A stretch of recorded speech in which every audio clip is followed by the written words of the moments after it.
In this guide, I'll show you how to connect your Xbox Series S or X to your Samsung phone mobile hotspot. So the first thing you want to do is go onto your phone and swipe down in the top right corner. Now where you see this little line underneath this box at the top, tap on it and you should be able to see mobile data which you want to turn on, and then press and hold on mobile hotspot.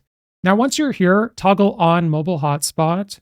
And if you scroll down, you'll see your network name and password, which you want to remember for when we sign in. And at the very bottom, toggle on prioritize real-time traffic. Now, once you've done that on your phone, go onto your Xbox, and we're going to scroll up and go to settings. Now in settings, scroll over and select network settings, and then go to manage wireless networks. Now we're going to go to setup wireless network, and then you want to wait for your mobile hotspot to pop up here.